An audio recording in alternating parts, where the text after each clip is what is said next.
I start dipping my fingers in the molten candle wax and then caressing the flame. Foreplay with my own brain. I'm in a peep show watching my mind and body trying to fuck each other in public. I decided to sacrifice a bunch of journals to the fire as a sort of physical representation of me letting go of the past. And also, it's just nice to make some room. and I read one of the journals all the way through, and I was surprised at how fun that was, but also how it really had the flow of a story. There was a beginning, there was an end. Obviously, not just because physically there is a beginning and end to a journal, but I mean literally there was a story that was being weaved through it, and so I really enjoyed reading it, and I wanted to share it with you. But it's not visual. It's literally just an hour and a half of me reading, so you don't have to watch it. But I thought you might at least enjoy it as a sort of podcast. And there is comedy, and then there's proper moments of contemplation, and then there's moments of horror, so it's an interesting read through. And then I burnt it. I went bye, boop, boop, boop, boop, boop. So that's, I don't know why I made boop boop boop noises to the sound of fire. That's different. Maybe it was sort of deleting. It's not important. Anyway, thank you very much, and subscribe, because I'm posting all sorts of different things on this channel about life, really, about how we can survive the unpredictability of tomorrow and how to survive in the unknowable. Yeah, cool. All right, cheers, bye.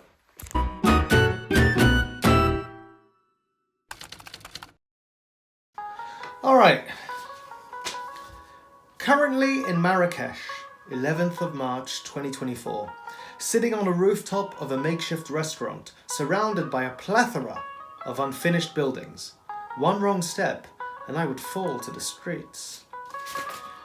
I admire their lack of health and safety restrictions. If you fell, Allah probably pushed you. Maktub. Maktub is an Arabic word for it is written. Only an hour in Old Medina, avoiding getting my toes crushed by motorcycles and donkeys. This is what I came for. Surprise, adventure, perhaps a little danger to tantalize the boundaries of my faith. Maybe I'll slow down. Enjoy my kebabs and the sound of nearby cement mixers and cobblers, and daydream about leaping across these roofs in a desire to parkour in my action film where nobody chases me. There are cats everywhere. This is their city. Most people must be riddled with Toxoplasma gondii. Toxoplasma gondii is the parasite that is in cat poo, and then if humans are nearby, the parasite can get in the brain of a human. I don't know how it affects the human. I think it's we're more receptive to cats. Anyway, it's no wonder cats were worshipped when they had their fecal-riddled claws all up in our neurons. I'm enjoying a coffee with ginger and cinnamon, and wondering whether the few Arabic words that I express can be misunderstood from the locals, who automatically reply in English or French. I will learn the language, the whole thing, by the end of this week, inshallah. No, but seriously, there's cats everywhere. Socialized, willing to be caressed, and flirting with any ankle that walks by them. Sluts. Smart sluts. The donkeys, however, they got a raw deal. Lugging carts of spices and motorcycle spare parts, braying, yearning for their freedom. Being their saviour has crossed my mind. But someone would have to carry my luggage while we crossed the desert, and I'm not willing to revive their cycle of abuse. People watching, it will be done. That's all I've got. So sometimes I draw a line at the end of a sort of journal entry, and that's all people watching, it will be done. I got swindled, like the absolute tourist that I am, lured into a dank and dark room with tat. Yeah, lured into a dark and dank room with tat, which I likely overpaid for. And yet, I admire the hustle. After all, I bartered my fee up to host Comic-Con.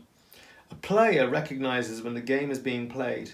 In any case, I am so grateful for my life and my career, it seems only natural to pay what is a high price here, but a drop in the ocean back at home. I get to travel to other lands with money earned by being an actor. It is a dream. And anyway, I bought Gucci sunglasses at the airport for £300 as an act of trust in a universe about to provide me with a career and resources to play wealthy. Still, expensive only because they're designer. What a bellend I am. A cool looking bellend. I must be smart with money and be free to play without scarcity mindset. It's true. Get rid of that scarcity mindset. Once I return home, I will hustle and earn more money, power and respect. People watching, finally. Sitting atop a terrace looking down at the people in Gema Alfina Square, only geographically seeing them from an elevated position and not as a tyrant monarch in his ivory tower. I was complimented that my Arabic was good, a decent first step in my language learning. I can order teas and coffees and ask for the bill. I'm sure I'll be of real use at the UN peace talks. Salam. Salam means peace. Around me are the prayers blasting through the speakers, whose muffled voices remind me of announcers at horse races. Drums and snake charmers add to the cacophony, slowly followed by the fruit stalls lined up one after the other, yelling to sell their juice.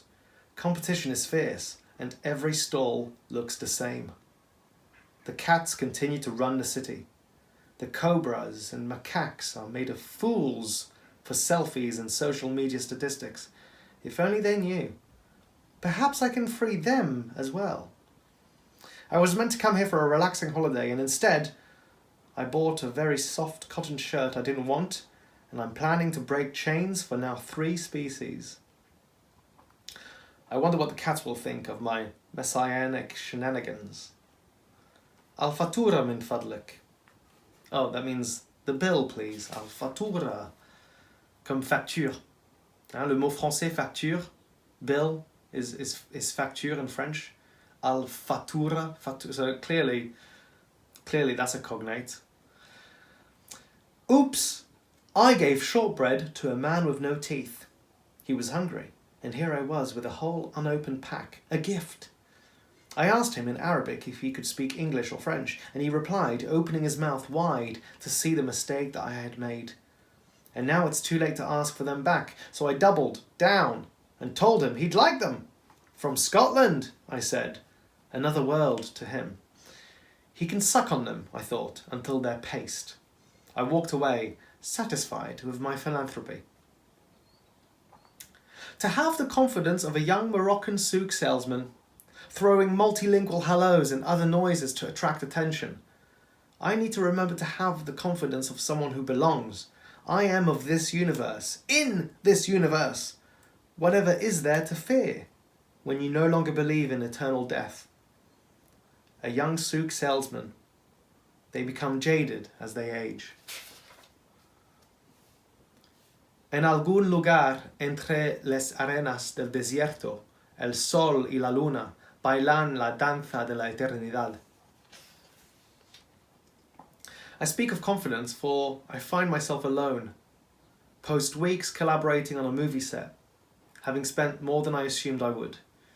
I don't regret my purchases, my choices, although one could argue riding the waves among subliminal advertising and professional swindlers makes free will a thing that belongs to more than oneself. Did I buy expensive glasses to make incremental steps towards a camaraderie of stars whose shoulders I can rub? This is not an offer of massages. This is the blues. Once again, in the unknown, and loneliness sometimes feels like it's being swatted away by wearing a stoic mask, resilient in solitude. I do enjoy my own company. I just miss that of others, of those whom I really connect with. love, and lust.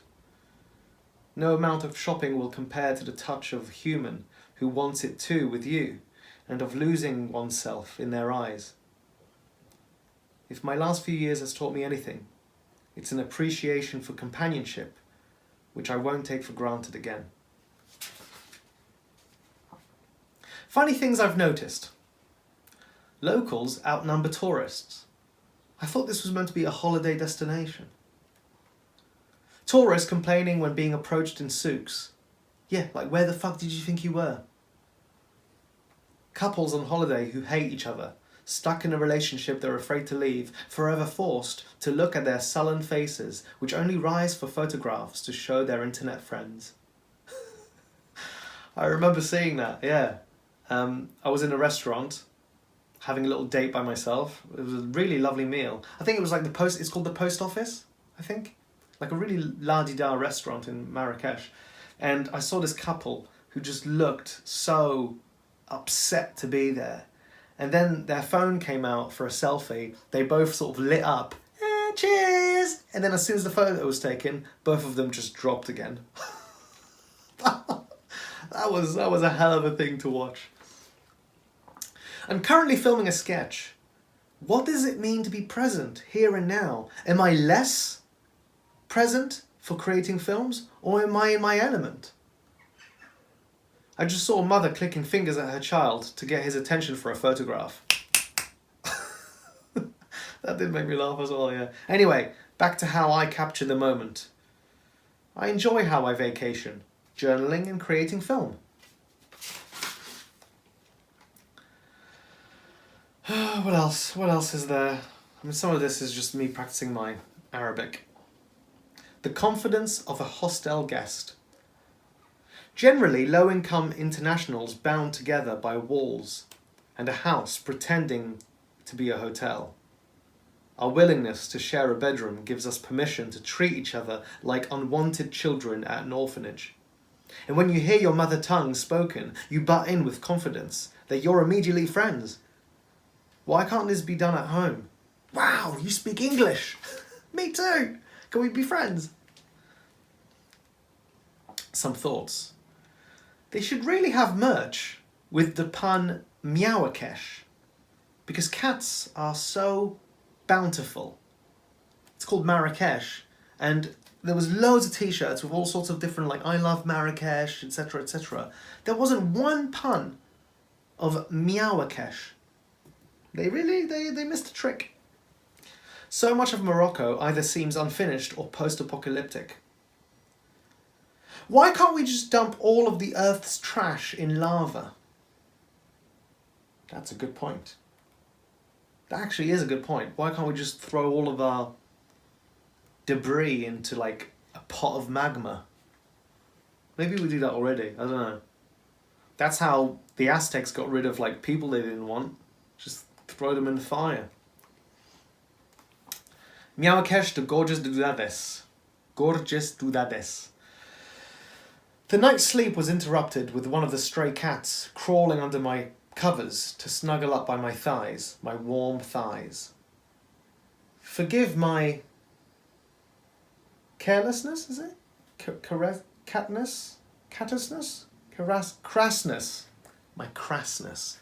Forgive my crassness, but it's been a while since I've had pussy in bed with me.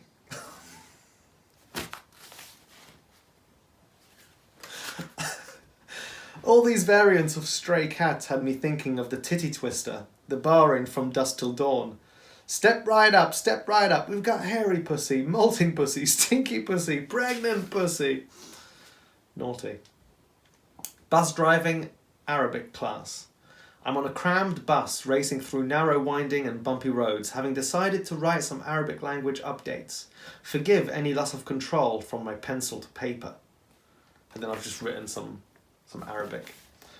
Off to the Sahara. Hopefully I meet a jinn and we teach each other a trick or two. A jinn is like a naughty little spirit. A naughty little trickster spirit. Early morning, wake up to find the bright moon hidden from view, allowing the stars to shine through, revealing a multitude of constellations untroubled by light pollution. The sun is about to rise, and I hope to see it break the most magnificent silhouette of dunes. I'll probably have to pay more money in this tourist trap. The thrill of adventure is lost in organised schedule run by people that don't care, only seeing tourists as cash grabs. Merzuga.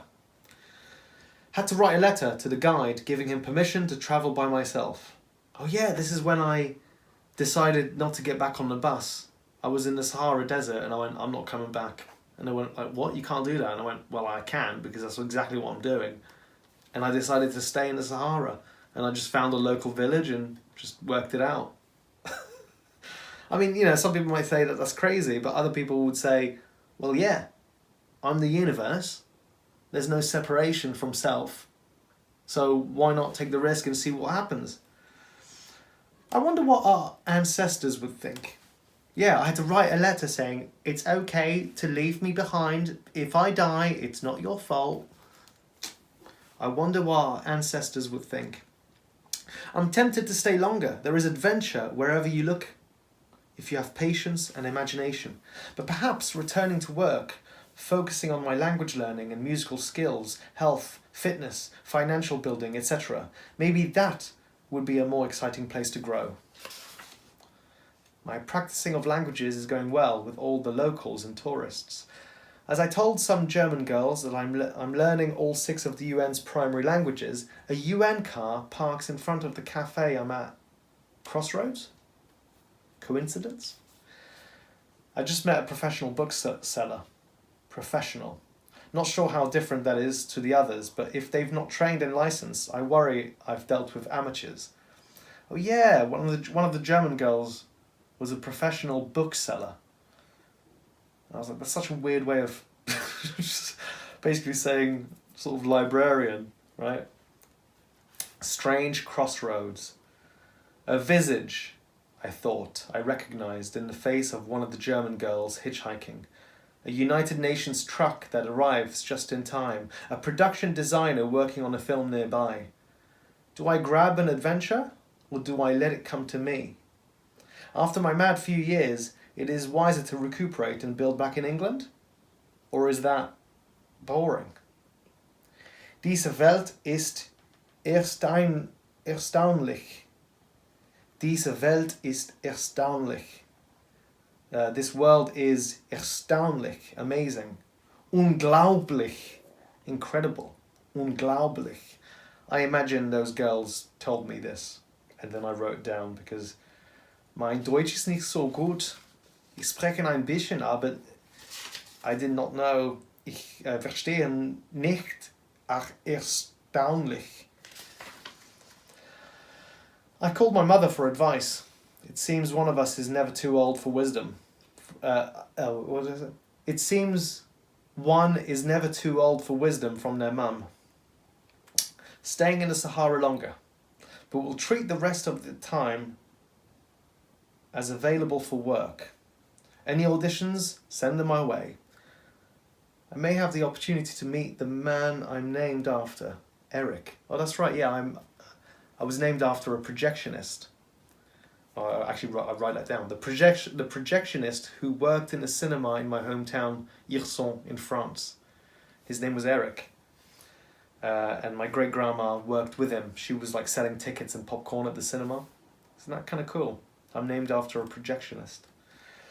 While here, do what I was going to do, edit video, exercise, work out, back to work as a nomad. How to get to France? Oh yeah, because I had to get to France. I had to go to Comic-Con. I could go to Tangiers, ferry to Gibraltar, plane or bus to Marseille or Paris. I will meditate on it. Carpets, cats and camel toes. Thank God for these wet wipes. A whore's bath is the way to go for nomads. Although thoroughly enjoyed bathing in the sands of the Sahara, I feel my foundation to be strong since its destruction. Is that what is meant by not building a house on sand? Success leaves a trail. The dilemma of capturing. The dilemma of capturing the moment with a camera. Does that take you out of the moment, Or is it the photographic souvenir merely an acknowledgement of the infallibility of memory? I mean, that's a funny thing to be writing, because the reason I'm filming myself reading my journals is because I don't want to be carrying all these journals, but those journals are also my memory. And so then I go, well, do I carry all these memories or not? And so, well, I'll record them. And then here comes the question, does capturing every moment with a camera, does that take you out of the moment? Or is it a photographic souvenir? And does it merely acknowledge the infallibility of memory? I just remembered all these Yves Saint Laurent posers who stood for a selfie in front of the logo but didn't take in the poetry inside the walls. Yeah, there's an Yves Saint Laurent museum in Morocco, and when I went, I took my time to read all of the descriptions of the different costumes and clothes.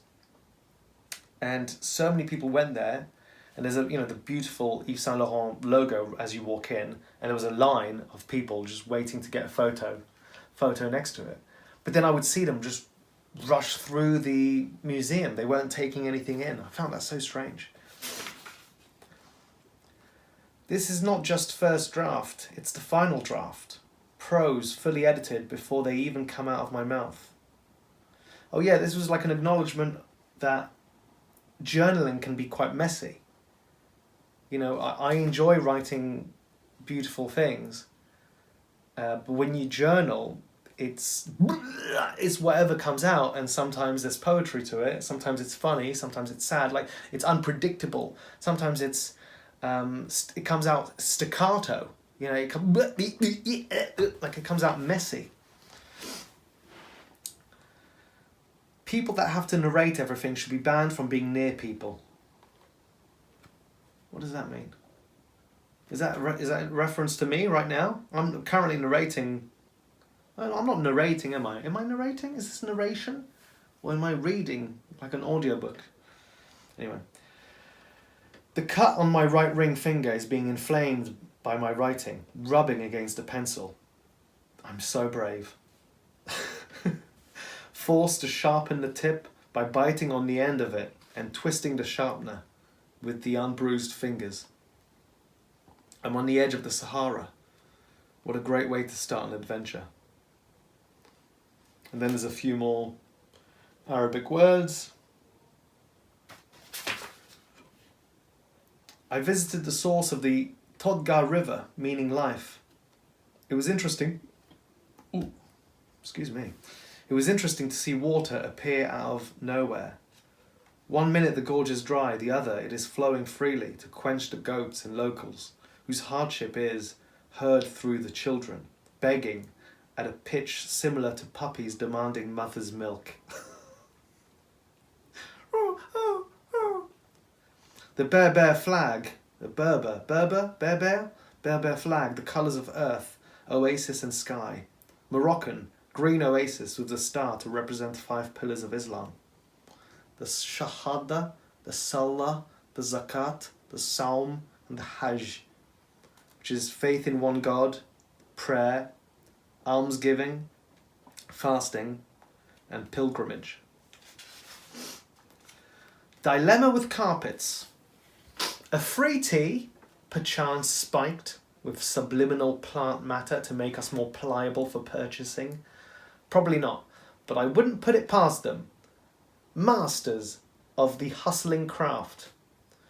He told us about how his family made carpets in a cornered room with only one exit. If we ran, might we find a way to snake around the labyrinthine streets towered by tall walls? He showed us dozens of carpets, told us the prices, and then slowly packed them away, reminding us it's not a problem if we didn't buy anything. Might one tourist buckle under the pressure of feeling sorry for a people who are hustling as much as anxiety-driven busybodies with business haircuts? Might one tourist buckle under the pressure of feeling sorry for a people who are hustling as much as anxiety-driven busybodies with business haircuts. Yeah, it was the idea that, like, some tourists that I was with felt sorry for the people that we were meeting along the way. And a part of me was like, no, don't be sorry. That's so... What's the word I'm looking for? Not degrading. But it's the idea... That suggests that I'm so much better. Look at them. Look how poor they are. And it's got nothing to do with that. He's hustling. He's trying to sell something as much as a telemarketer in London. All the people trying to sell cars. Oh, hello, sir. Oh, come in, please. You're looking for a new Audi, are you? Like, it's the same to a certain degree.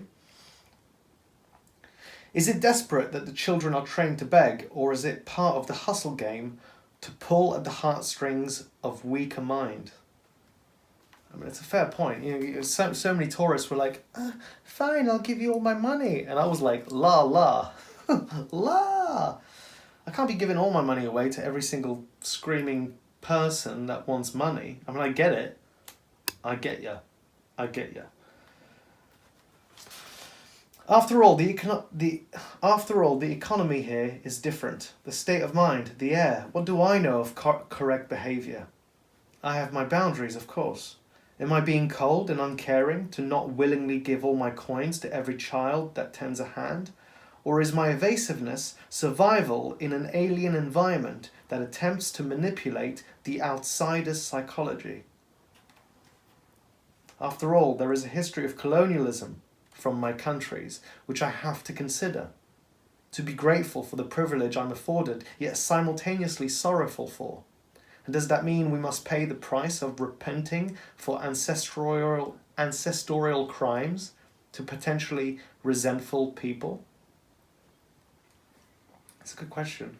I think this sort of thinking is important. If you live in a country that has a history of colonialism where they pillaged resources and used that wealth to build an even stronger and bigger empire, that is important to remember. And therefore, bring that awareness to reality. At the same time, does that mean that I should live in constant state of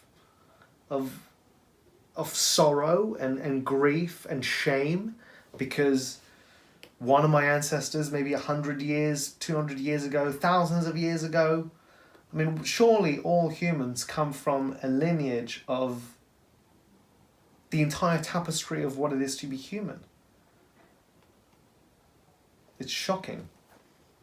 It's sad. It's terrifying. It's amazing. It's inspiring. It's all these different things. And I think it's worth considering. But does it mean that this is my problem? Should I repent for the crimes and sins of people that I didn't know or agree with?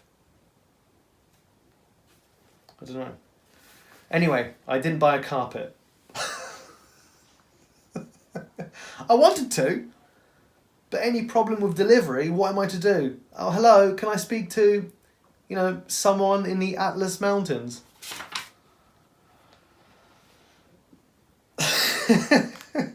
Yaman. A little lost and confused after my choice to stay in the Sahara. Solemnly, I wander the streets of Merzouga looking for post-sunset Ramadan and find a place which is selling a sandwich, aptly named, and yet could be an accidental spelling mistake. Yeah, it was spelled sandwich, but with a T, as in a witch, a sorceress.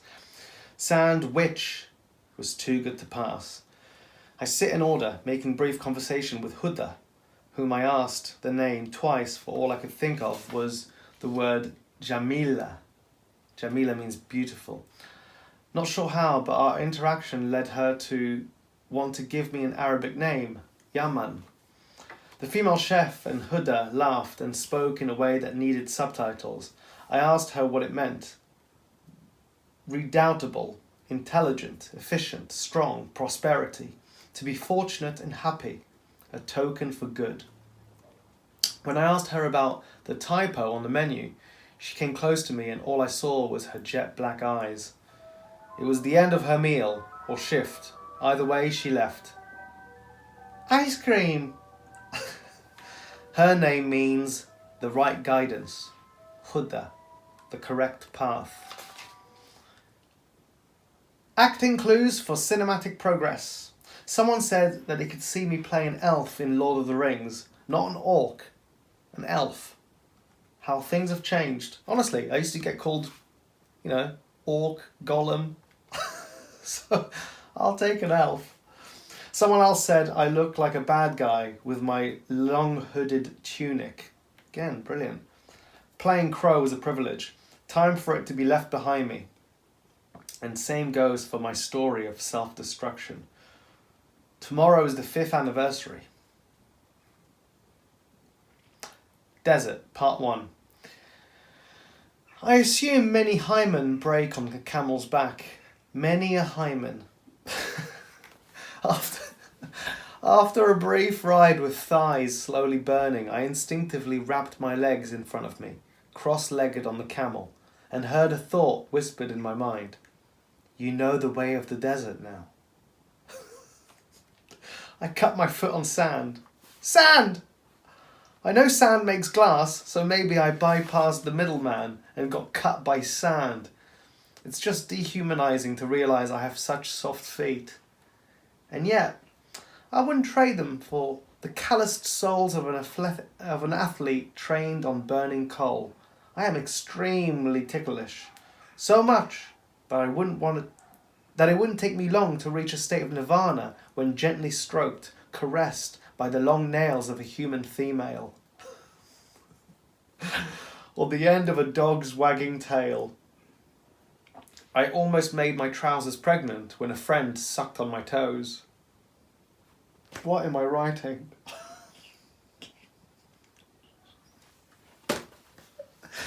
Tarantino, famous for his foot fetish, missed a trick not hiring me for his films. I have the opposite of a hobbit's foot. I have like an athlete's foot. My feet are dolce, like creamy, nimble cats at the end of my ankles. I don't just glide through like a nimble feline. My feet are literally, and I'm using the word literally metaphysically, my feet are literally two dexterous sphinx cats covered in olive oil. Okay, well, I was clearly tired and not eating well. That's what I was thinking while walking through the Sahara, dehydrated. I didn't know whether it was a mirage. I don't know whether I'm not now still in a mirage, pretending to be here, but actually I fainted in the hot desert sun, with cats and vultures devouring my flesh. That's fine. Just leave my beautiful feet alone. Selling sand to tourists. If business is booming, they can run out of desert. Yeah, sometimes, when tourists come to the Sahara, then you get these, lads who sell sand in little bottles, and, some people buy it because, why not? It's kind of cool. I actually have some here, but I didn't buy it because you could just pick it up. Why buy some sand when just look on the floor? It's sand. You're essentially buying for a little tiny bottle, not for, I was just clever. I just brought a sandwich bag. Tour group ruining the majesty of the Sahara, taking tired camels through sand covered in tire tracks from jeeps and quad bikes. Here's a little quote from American fiction. The dumber I behave, the richer I get.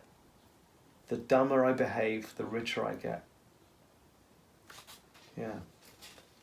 It's kind of sad, isn't it, in a way? Desert, part 2.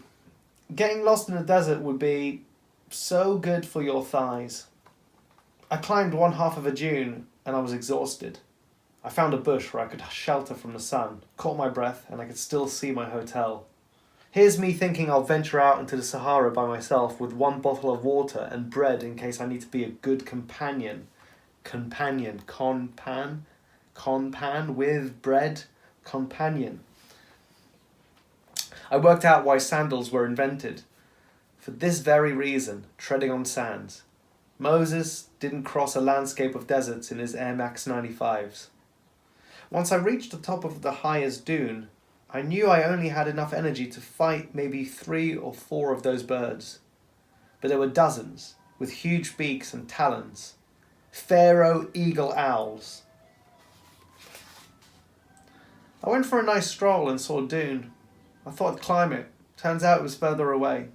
I stuck with my decision. I tried to climb it, failed, found shade, stubborn, tried again. Hours passed, almost fainted, ran out of water, used all 4 limbs. By the end, finally, I made it to the top. I peed on its crest, so the Sahara is now mine. I napped. I woke to birds of prey squawking, circling me, so I made my way down. Found a bar open during Ramadan. The best beer I've ever drunk. I looked online to see what I'd just climbed, and it's Erg Chebi's pretty high. Considering people get out of breath walking on a horizontal beach, I did good. It was the best beer I've ever had. When I came down from the dune, a 60-year-old man asked me to buy him beers like an underage teenager outside a liquor store. He's not able to purchase alcohol during Ramadan. I declined because I don't know the rules. I don't know if this is an undercover operation to arrest tourists giving beer to alcoholic Muslims. If I'll end up in jail, it'll be for something awesome or truly, truly terrible, not for getting Grandpa Muhammad tipsy. So I apologetically said no. Anyway, I then went to the bar. I don't have a problem with it, and I'm thirsty. I'm sweating after climbing the biggest dune in the Sahara. Bracket, fact, question mark. This cold, refreshing beer was the best I'd ever had. Feeling good, feeling powerful, proud of the achievement, and not dying. I think I could break the rules. I'll buy the broken man a beer. So I buy one, and I'll tell him, I won't buy you a beer, I won't give you one, but I'll put a spare one here on the floor, and maybe I'll forget about it. And then I'll walk away. That's not giving someone a beer, that's not buying someone a beer, that's just, I'm buying one for me, and then I'll put it on the floor and maybe I'll forget about it. I sounded so gangster. I'll drop this briefcase full of money on your desk, Mr. Mayor, and maybe the plans to build a mall will happen on the east side of town, and if it doesn't, we'll see what happens. Your children still go to Sister Mary, right? Sister Mary's school? Their nanny should be leaving now to pick them up. Anyway, have a good day, Mr. Mayor. I come out of the bar. I hear the call to prayer echoing in the distance, which is funny to say as I'm hearing the ice cream van in the distance. I know I'm being naughty right now. No wonder a handful of them want to do jihads on people like me, because I'm absolutely naughty. I come out of the bar. He's gone. Oh no, was he a mirage? Or maybe he had no patience. Maybe a month of booze will do you good, inshallah. When I climb the steep sand, I use my hands as anchors, burying them in there, without a care in the world about snakes, spiders or scorpions. I'm planting myself into potential nests like I'm doing their food delivery. Be positive blood for Mr. Arachnahaha. Moments of reflection. Is everything outside of me simply a reflection's attempt at finding oneself in perpetually moving kaleidoscope? Wait, let me read that again. Is everything outside of me simply a reflection's attempt at finding oneself in a perpetually moving kaleidoscope?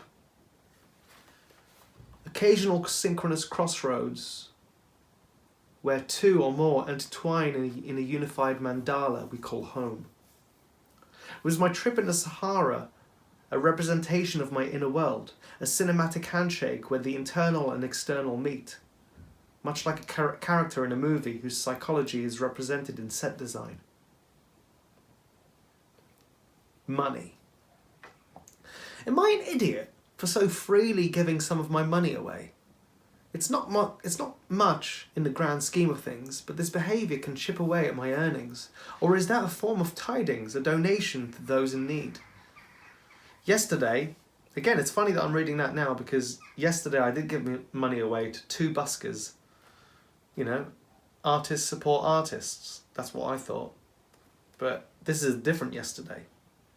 Yesterday I gave 100 dirham, roughly £8, price of a meal. The old man didn't look unhealthy, but anyone that asks means they're in a scavenging mentality, perhaps out of habit, perhaps out of a genuine need. I pulled out a 50, but he pointed to the 100 in my wallet. I laughed. Good shout. You don't ask, you don't get. And for me at that point it made sense, for I had just come out of another experience, and so it feels, with a guiding force, a consciousness capable of hearing my internal world and merging me with the external evidence of this symbiotic relationship. It happens more and more, and I'm now more capable of seeing this supernatural experience as the norm. So, as I stepped out of another sensation of cosmic love / mathematical carousel, I paid what seemed like a toll. I'm gifted with a connection to God which I'm no longer blind to. Therefore, this companionship offers a fearless mindset, no longer worried about scarcity. I must strive for my goals while grateful that whatever I have now is exactly what I need. No more, no less. P.S. The old man, grateful, kissed my shoulder. Huge, toothless smile, tear in his eye.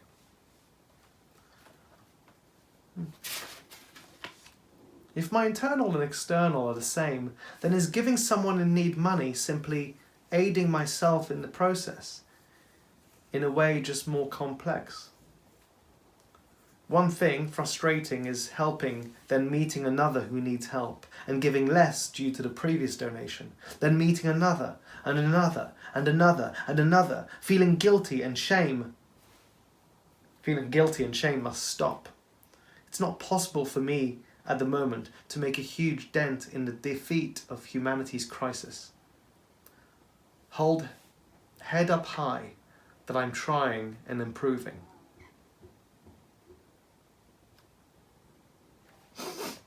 Then there's a few like weird notes there. Nothing like, just, you know, sometimes I just write like little ideas, but they're not like worthy of saying anything. Then there's more like Arabic practice. Oh, there's a lot of Arabic practice. Oh, date night at Café de la Poste. Okay, I think I mentioned this earlier on in this video, but clearly me seeing a couple doing a selfie, that was a different day. Anyway, it definitely did happen here as well. While exploring the busy bazaars of Marrakesh, I bumped into the German girls I met in the desert during my moment of synchronicity. And there they are again, further confirmation for me about an incredible universe. Although whether I am only participant in it, like clockwork, moving through the mechanisms with mathematical accuracy, as if I were on a trajectory down one of the geometrical lines of a mandala, or whether a belief in a higher intelligence allows for what is known as Godspeed, capable of navigating through chaos with surgical precision and interacting with conjunctions of order. In simpler terms, do I have free will and choice, or am I puppeteered with the illusion of volition? Paradoxically, can it be both? A collaboration between a future point in space-time, which I've requested freely as a destination, and I in the present, cascading forward, guided. Anyway, I asked him out for dinner. I was practicing talking to women again, because during and after the amnesia stuff, you know, my skills with communication and flirting dropped by quite a lot, actually. It was very difficult to seem attractive when I felt like the personification of a black hole, you know. You don't want to put that on your Tinder profile. No one's interested. So I'm actually impressed that I asked him out for dinner. I did, there was a brief moment where I thought, there's three of them, I could have a foursome? Wow! That thought did pop in, but clearly I'm not that great at manifesting because it has yet to happen. So I asked them out for dinner, give them my details, but they don't reach out till much later on the evening, and by then I got hungry and decided to take myself out on a date. I went to a fancy restaurant. I'm doing well. I ordered horse steak. My dad was a relatively successful jockey, so horses took him away from me when I was a kid, and my prefrontal cortex hasn't forgotten about it. Time to have my revenge. I'm gonna eat one of you. I have daddy issues, what can I say? If Papa doesn't start showing me attention, I might just start sleeping around with all sorts of women. Oh no, I'm such a nasty slut.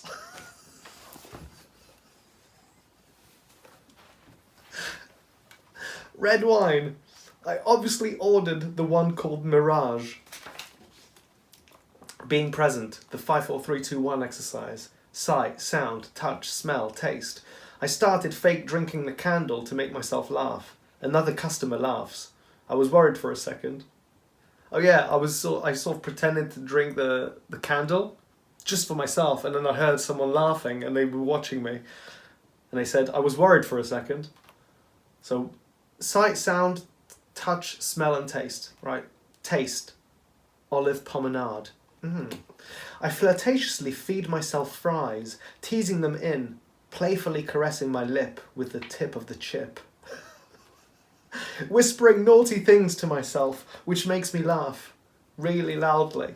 People around me are seeing a man by himself, not on his phone, laughing like a maniac. I don't like that term, because we all know it to mean the kind of hearty laugh that erupts out of someone's soul, something I like to do on purpose, sometimes when I'm in public with friends. Like do that, and then you see it embarrasses the table. But that's not how a maniac laughs. Here are some examples. That's a maniac. I mean, that's a... Anyway, I started testing myself with my languages. I'm drinking red wine. Je bois du vin rouge. Yo bebo vino tinto. Then it got more difficult. Watashi wa akawain o tabimas. Ana ashrab ahmar. That's wine. Ich trinke... ahmar. Is that red? Wine? I didn't know the word for wine. Ich trinke rote Wein. Das ist Deutsch, yeah? That'll do. No, do more. I was forcing myself to translate in languages I didn't know. So I was basically doing racist sounds, which I was doing by myself, for myself. Racist jokes are okay among people that have a sense of humour and know it to be a joke. It's the racist jokes that you do with actual racists that you got to work out and watch out for, because those become rallies. Waiters actively avoiding me. Not used to this kind of clientele. They say money reveals someone's true character. Turns out, I'm a little freak. Some tidings, some donations, and then I'm going to sit on my own. Oh, okay.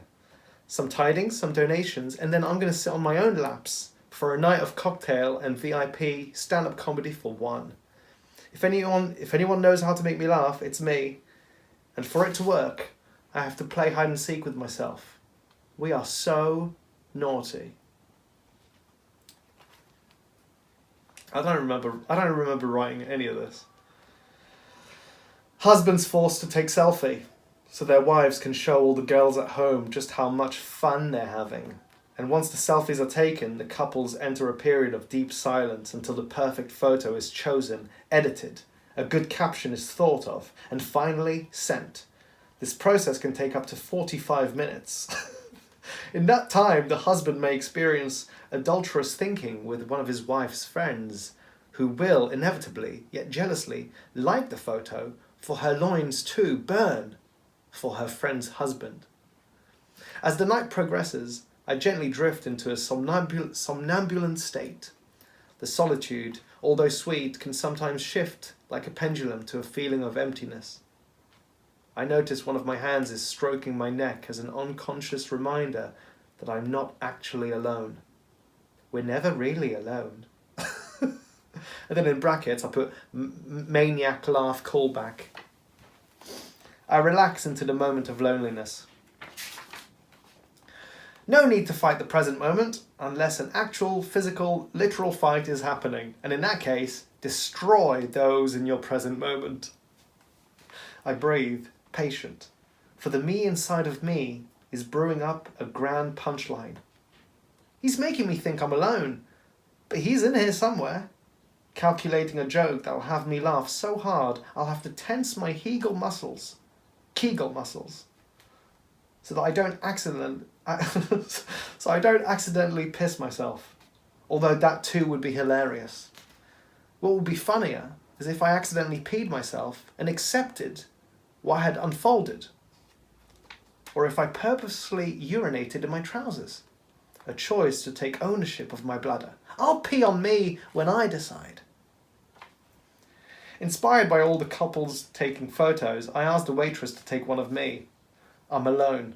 The tables around me are empty, as customers didn't want to sit near me. Perfect. I start dipping my fingers in the molten candle wax and then caressing the flame. Foreplay with my own brain. I'm in a peep show watching my mind and body trying to fuck each other in public.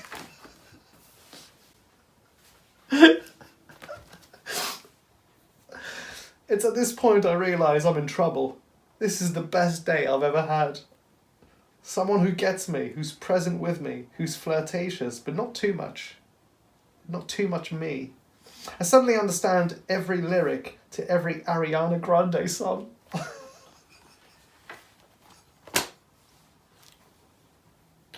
I must have been in a giddy mood, man, to write this journal.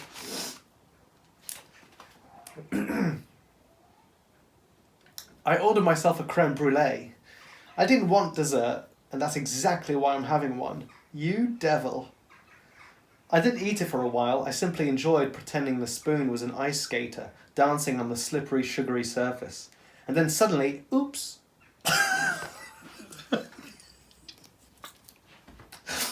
And then suddenly, oops, the dancer breaks through and is now drowning in the steaming hot custard. Didn't Mama tell you not to venture out into the frozen lakes? I eat my burnt cream using the corpse of an aspiring champion figure skater, aka my spoon.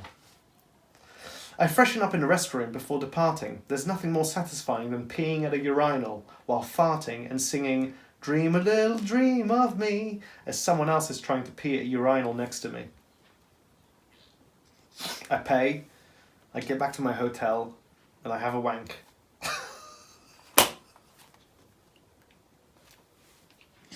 And that's why we all put up with other people's shit when dating.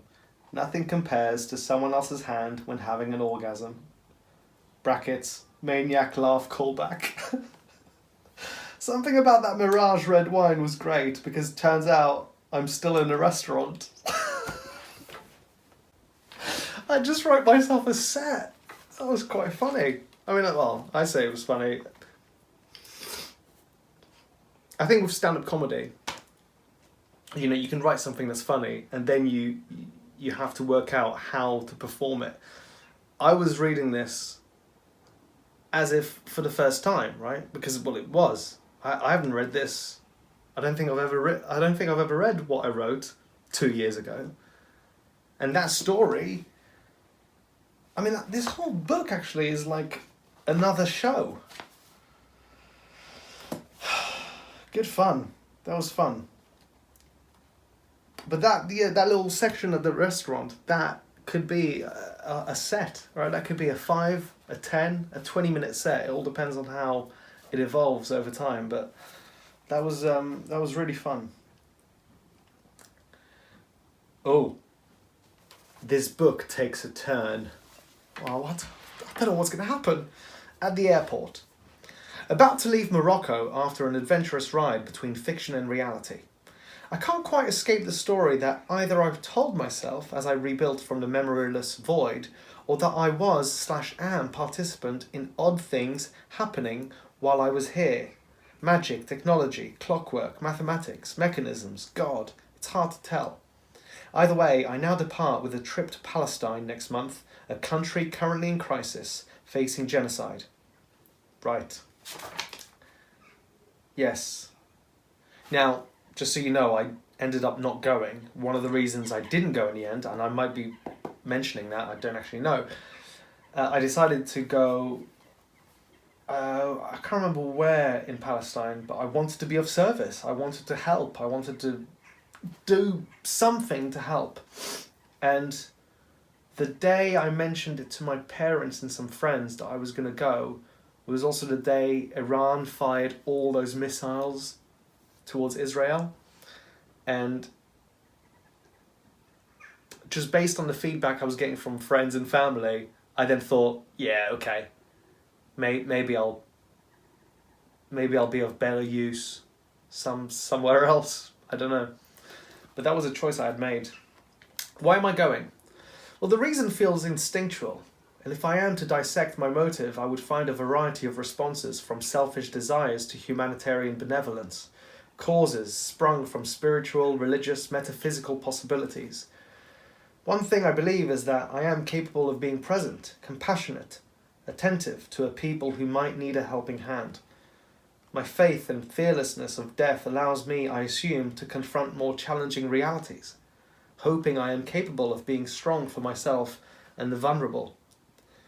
I know there's value in it, for me, and hence my acceptance of a potential egocentric basis for volunteering. Fluency in the Arabic language is one. Another is potentially a good business move, for it will elevate my character.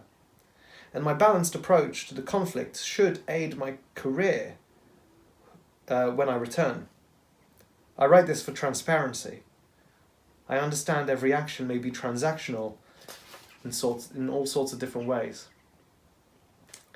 I have a lot of work to do, a lot of preparation aside from Comic-Con and the stand-up shows in Oslo. My attention must go to fortifying my language learning as well as my body. Train as if I were going to fight. I may not, but be prepared. You are entering a war zone. Breathe. Love. Don't react. Pause. Breathe deeply. Then respond. Nothing happens to us except what Allah has decreed for us. I don't want to lose myself in a religion. I want to learn from them and grow from there. All for one. Somewhere among the desert sands, the sun and the moon dance this dance of eternity. This was written in Spanish at the gates on my way to climb Chebi. Exploring peace. Make notes about the subject of peace, resolutions for conflict, as well as reasons, focusing primarily on the case between Palestine and Israel. It's possible and necessary to feel the pain of one community without denying it to the other. That's a necessary precondition for peace.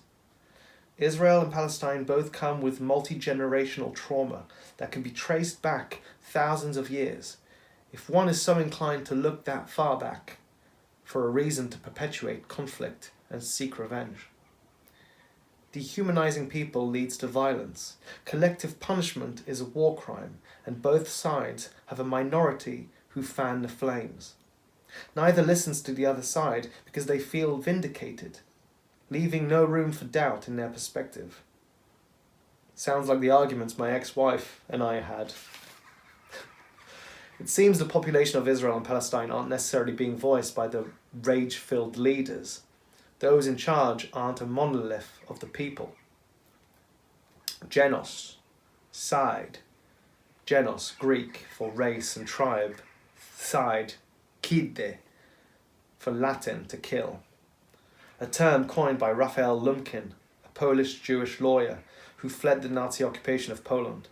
A word created in part as a response to the Holocaust, although not a legal term yet. It was used during the Nuremberg trials to describe the atrocities. Committed with intent to destroy, in whole or in part, a national, ethnic, racial, or religious group. 1. Killing members of the group. 2. Deliberately inflicting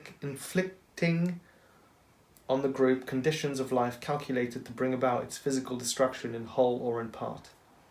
3. Causing serious bodily or mental harm to members of the group. 4. Imposing measures intended to prevent births within the group. 5.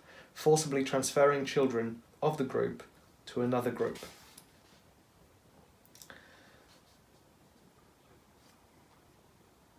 Read Civil Liberties group paper on Israel's unfolding crime of genocide of the Palestinian people, an emergency legal briefing paper, October 18th, 2023.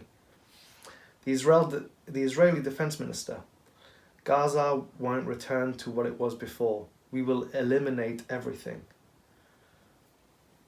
Israel's military is not using precision tactics to retaliate against Hamas.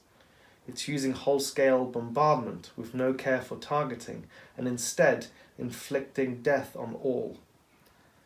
Genocide is a process. It's not simply a spectacularized act of mass violence. It takes place over many years, often decades. 4 common stages of genocide: stigmatization and dehumanization. 2. Harassment and small-scale violence. 3. Isolation and segregation. 4. Systematically weakening the population. How is it that Israel's government are mirroring behaviour and actions of the Nazi Party? It seems illogical. How? A decision. It's hard to know if I'm to trust my gut instinct. I have a huge vertical scar from my heart centre I didn't fill it out. From my heart centre to like here. It's been split in 2 and the inside has been dissected and digested by acid. Fear is what I'm feeling, a new unforeseen step in quite a troubling and potentially dangerous situation. Am I reverse engineering an instinctual decision to make... The page is missing. Weird. Here's a quote. Patriotism is when love of your own people comes first. Nationalism is when hate for other people, other than your own, comes first. It's funny, isn't it, how the mood and the tone can so suddenly change. I mean, in a way that is part of storytelling. But I love how I was laughing so hard about my time in a restaurant, and then suddenly it was like, and now we'll discuss genocide. Okay, Jesus, crikey. 3rd of April, 2024. Nothing like a big decision to feel like you have free will. It's actually nice. It may still be an illusion, part of the predestined path, a moment of solace so that one can feel human, stressed, anxiously staring at a crossroad, even if this hiatus is part of the script, a beat. Or for chaos to truly be random, some part of the mechanism must have choice, designed inside its clockwork construct. A surprise even for its creator. My challenge is the Feigenbaum constant, which showed that even chaos comes at specific times, like seasons within seasons, some of us attuned to the former, others to the latter, and perhaps others, a unique few, sensing both. Can there be peace without war? Does a hunt without violence feed anyone? It's no wonder we want to be told what to do when faced with an inexplicably large chasm. Face eternal deathlessness as an entity carrying the components for good and evil, and it's no wonder one feels in a position of Zugzwang. Zugzwang is a term used by chess players when you are in a position where whatever move you make will actually put you in a worse position, which means that essentially you've lost. But until you play, your position is kind of drawn.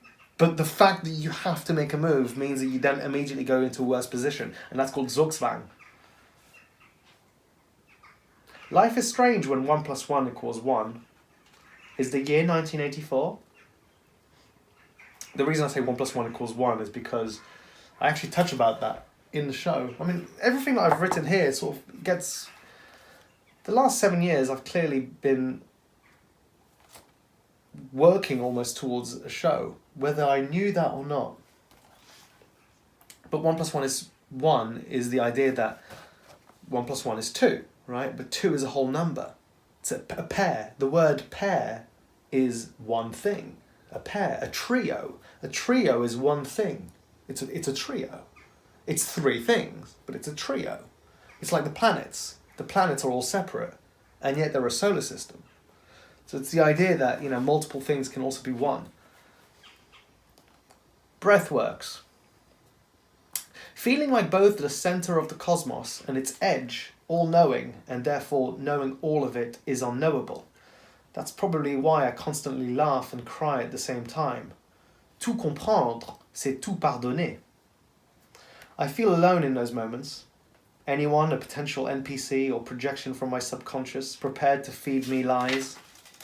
In those moments, I can only trust myself, it seems, and breath is my anchor, a way to regroup in my body, return to the present moment, away from the fractal future and the mirage of the past. Fiction is a lifeline, but it may also be camouflage, a truth or part of it, veritas disguised. Is my reality the story I am part of? Fiction, created from my amnesiac vacuum, or is it truth? Because if there is a truth to who I am, I don't quite know what to do with myself. Because if there is a truth to who I am, I don't quite know what to do with myself. A decision. Another one. I've decided to stay in the United Kingdom instead of launching myself to a war zone. Focus on fortifying my body and mind, level up my career, my foundation, my relationships, my status, so that I can have more impact in the achievement of peace. In 10 years, what's this?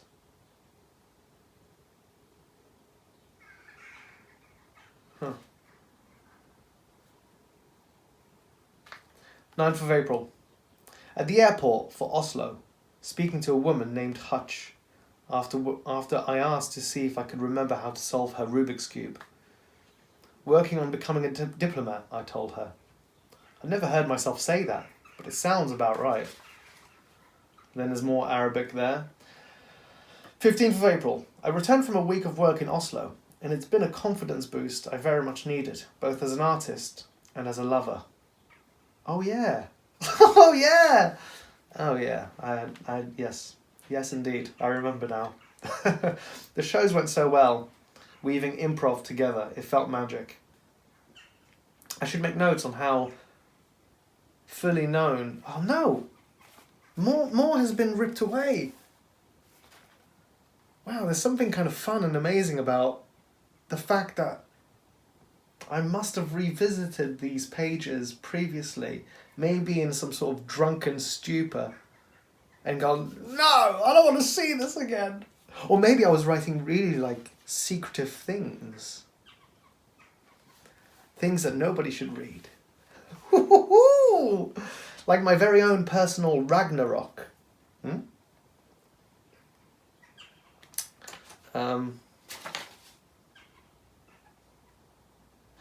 What am I thinking? Lots, and yet it's mostly silent. My brain's not telling me what's wrong, but I can feel it. As Seneca once said, we suffer more in imagination than in reality. But is it naive to ignore the many possible troubles looming ahead? None may happen to me, as in where and when I am, will never merge with the wars in the distance and the fears that humanity is facing. And yet, that's positive thinking, which I believe to be a better mindset for a myriad of survival needs, but isn't necessarily how things will turn out. A king must not want war, but must be prepared for it. And is there a worrisome truth that war creates opportunities necessary for long-term empires to continue their reign? My reality is good, despite the quirky, weird coincidences that play with my sanity. So what is my worry?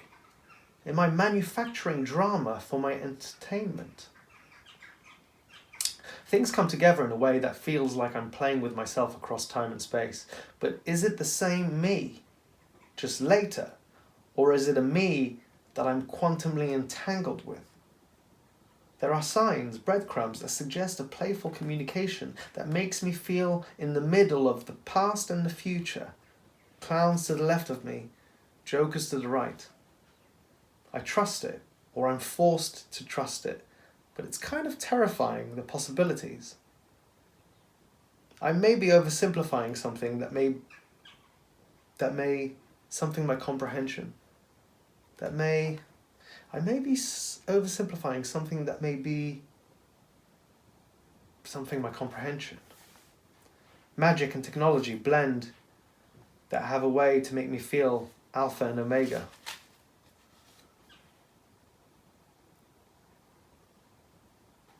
There are costs to being the dreamer. At this point, it would be irrational to ignore the experiences I've had. Are all these people in my dream? Or are they real and it's our functions differing that keep us all intertwined? What do I want from my reality? It depends which me you ask. I want to speak to the management, said the one who knows he's in the Matrix.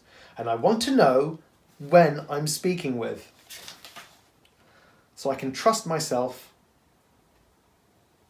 Can't I trust anyone but myself?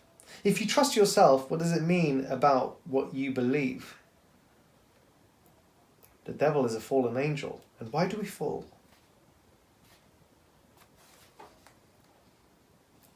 I know I just did some weird little alien thing with the third eye.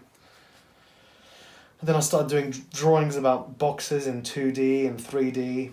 Fourth dimension includes time. If one was able to access that dimension, would there be road signs to the future? Patterns.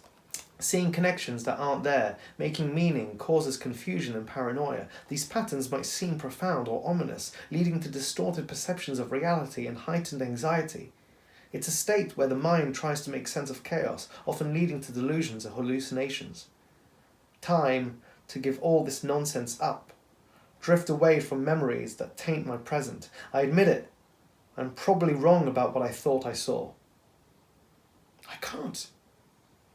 I write a few days later from the previous page, and when I see oddities, synchronicities, a handshake between multiple parts across space and time, between objects supposedly separate, suddenly incongruence, at the exact location, geographically and chronologically, it makes me feel important, needed, as if I were here for a reason, as if I was necessary for the whole system, or acting as a milestone, base camp, suggesting I'm on the correct path to some higher purpose. It could, of course, all just be random chaos I am witness to. My brain could be hacked internally, perhaps externally. It all seems possible. God can do what it wants. This force out of reach of everyone to keep us perpetually confused in order to best control us. 1st of May 2024. I'm finally in my own place. And it already feels like home. To know I'm here for a year, maybe longer, there's a calm in me I'm not used to. After so many years on the road, on dirty sofas, spare beds and 24-hour cafes, I'm in my own cube, which I can decorate as I please, and much like a chef who preps his meals before cooking it, I've set up all I need to get the most out of myself. My language learning, my music, chess, cooking, growing my career, social life, romantic partners. Who knows? I can continue forward expecting outcomes, but I can't continue forward expecting outcomes, which brings me on to my next point. I've had to buy items to make a home, and I choose not only products which would bring me more value in the long term, but that I intend to keep rather than give away, as I've had to do so many times in my nomadic journey. I no longer want this for me, and I'm buying things which reflect that. Furthermore, in my intention to make this a home, and not just a place where I happen to be staying, I forked out more for little details, plants, aromas, pillows and throws, etc. Needless to say, it's cost me some money and I'm to spend a little more to finalise some needs. Kitchen knives, for example. Buy the cheap ones or invest in good ones that'll last. I want my sense of home to last. And so, I naturally feel a little anxiety about my finances. Spending when you have faith in yourself and in God is kind of scary, surreal, such a deep trust that all will be okay. Because ultimately, if I lost everything again, and then in brackets, again, I know I can be okay and survive. But I don't want to just be okay and survive.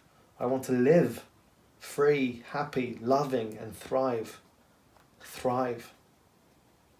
My scarcity mindset would once have me spend it all because I never knew when money could come next and how long I'd have it. Things are different now, and that's why it feels unstable, the unknown, which can be trusted. I will hustle and work hard. I trust good cinematic work is on its way to me, and I endeavour to create opportunities for myself as well as other side jobs to generate some income. Work, love, laugh, pray.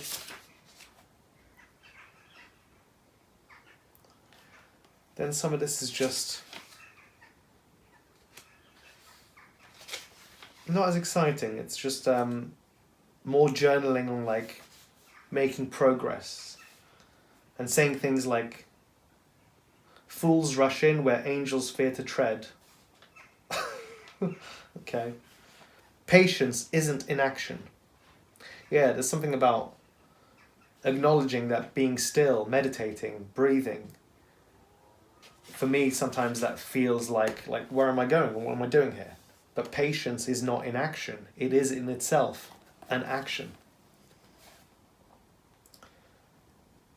What's all this then? There's a few quotes here that I wrote down, which I'd like to share. So one is by Rumi. Out beyond ideas of wrongdoing and right doing, there is a field. I'll meet you there. And here's one by Conor McGregor. Precision beats power. Timing beats speed. And then here's one from the book Eat, Pray, Love. I think it's by Elizabeth Gilbert. I didn't write her name, but I'm pretty sure it's Elizabeth Gilbert who wrote Eat, Pray, Love.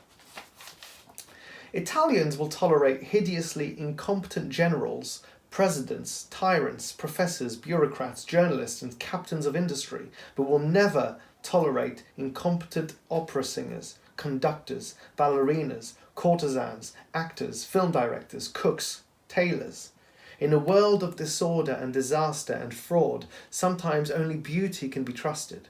Only artistic excellence is incorruptible. Pleasure cannot be bargained down, and sometimes the meal is the only currency that is real.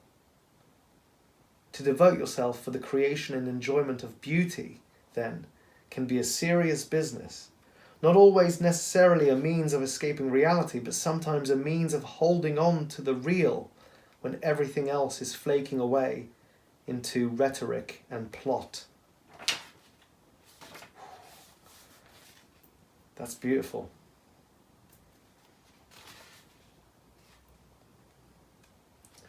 New beginnings. Where your focus goes, your energy flows.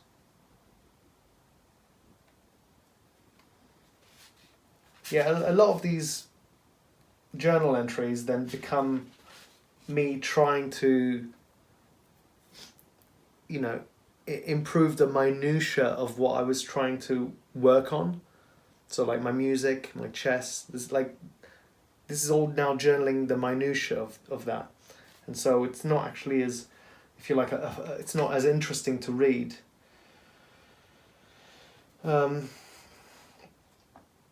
But here, 19th of June 2024, what's hard is realizing I have to tell myself a brand new story and implement it in the body that's been so used to chaos.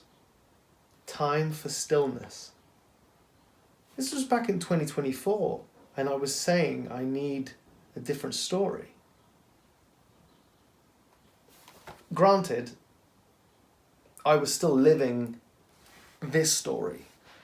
And in this story, I still was in, as the first chapter is called, trapped in superposition. I felt like I was all these different versions of self. I mean, even reading through this, you can hear that I have all these different things that I want to do in all these different directions that I could be going. And so I was trying to work out what it is that I am. What am I? And so even though this was 2 years ago, and it's only now that I seem to be able to actually release this story into the past. And maybe the reason it's taken a long time is because I also needed this story to be concrete, to either have all of these notebooks into one finalized book, or, as it so happens, a show. So I'm taking 0-1 to the Edinburgh Festival, and then this show could be created into a book or whatever. I haven't quite decided how it could flourish. And it may not even blossom into something else. But at the very least, I have tried to articulate the unbelievable and given myself some solace, some calm, some resolution in the unknowable. And that has taken some time. And so it's just very intriguing to be reading this. And I don't feel like I'm actually stuck on repeat. Sometimes I feel like I'm repeating these patterns, but sometimes we revisit certain things to make sure that we really have learnt them. Or we revisit places because we need to see it from a different angle. I don't know. In a way, I hope I don't revisit this again.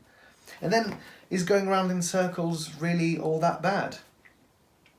You know, we go around in circles, but we maybe have different views, different experiences within the track.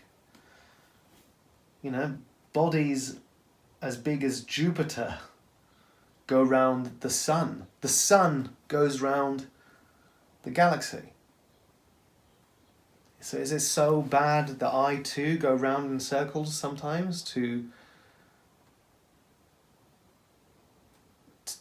do whatever it is that I'm supposed to be doing? 30th of June. Routine is difficult to implement with an opportunistic and artistic lifestyle. That being said, I would like to uphold a strategic and ritualistic schedule to improve my character. It seems what I am missing is a sense of urgency. A mentality of eternal life makes productivity pointless. There's a freedom and a joy to letting go of outcomes, but I still enjoy progressing and winning. I must, because I want to, implement regular violin and piano playing, career exercises, accents, health, eating healthy, daily exercises. Yeah, you see, I'm so. Those last few pages is like almost a desperation to have some stillness, because feeling like I'm all over the place is exhausting.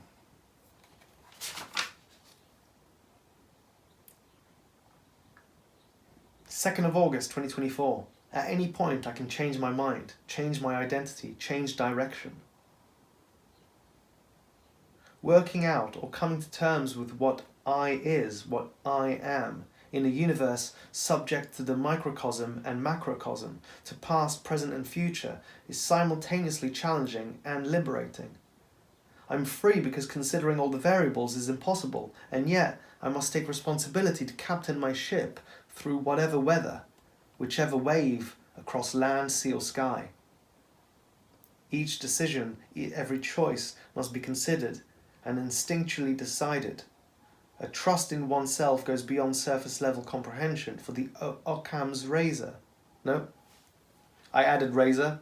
I just saw the word Occam's, but it's not Occam's, it's oceans. For the oceans are deep and unexplored, and the stars above us limitless. My compass is therefore faith, guiding each step forward into the unknown.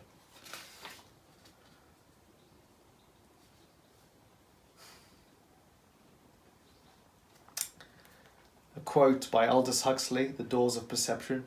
My actual experience has been, or still, of an indefinite duration, or alternatively, of a perpetual present, made up of one continually changing apocalypse. Very deep, wrote Thomas Mann at the opening of his mythologically conceived tetralogy, Joseph and His Brothers. Very deep is the well of the past. Should we not call it bottomless? And he then observed, the deeper we sound, the further down into the lower world of the past we probe and press, the more do we find that the earliest foundations of humanity, its history and culture, reveal themselves unfathomable. The dark, backward, and abysm of time. And that's from Primitive Mythology, The Masks of God, Volume 1 by Joseph Campbell.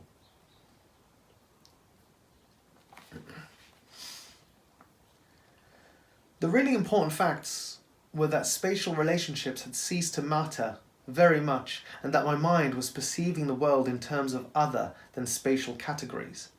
At ordinary times, the eye concerns itself with such problems as where, how far, how situated in relation to what. In the mescaline experience, the implied questions to which the eye responds are of another order. Place and distance cease to be much of interest. The mind does its perceiving in terms of intensity of existence, profundity of significance, relationships within a pattern. Space was still there, but it had lost its predominance. The mind was primarily concerned not with measures and locations, but with being and meaning. That's another quote from The Doors of Perception.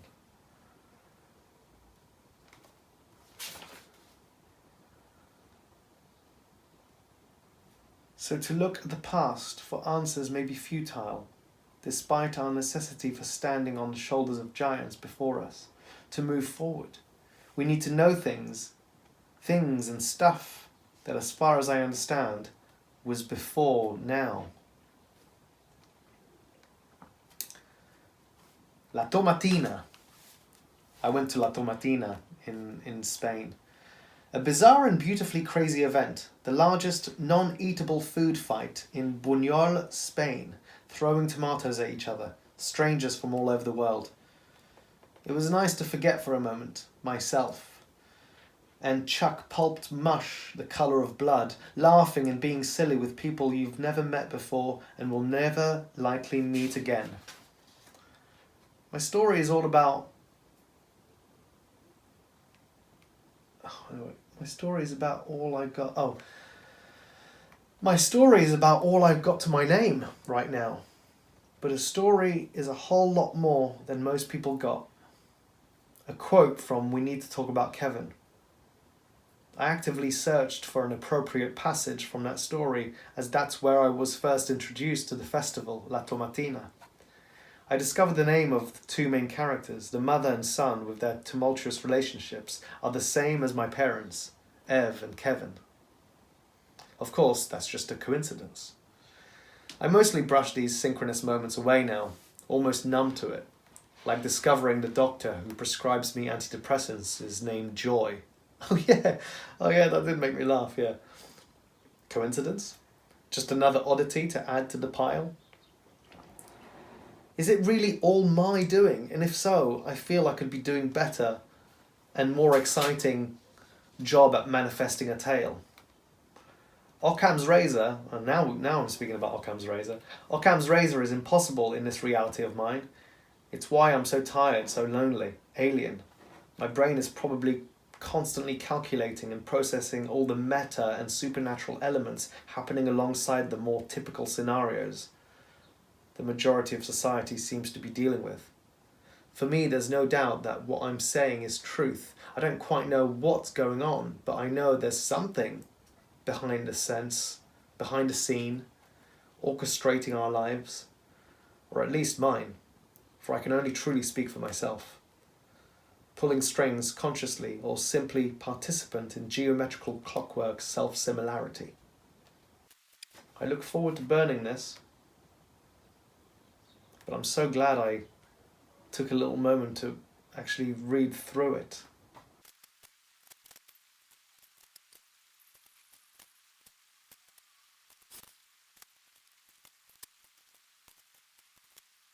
I'm going to leave you on this. Firstly, noodle cups on the plane plus boiling water request equals meals forever. Yeah, instead of buying like these expensive meals on the plane, just bring on a cup of noodles and then just ask for boiling water. Boom, you got yourself a meal. I wrote that down. I've clearly got the idea somewhere. And then here's a quote from the Quran. Or do you think that ye shall enter the garden of bliss without such trials as came to those who passed away before you? Quran 2:214. I'm not too sure which surah. Well, it's Surah 2, isn't it? The second one. I'm actually not going to read the other ones. I'm just going to burn them.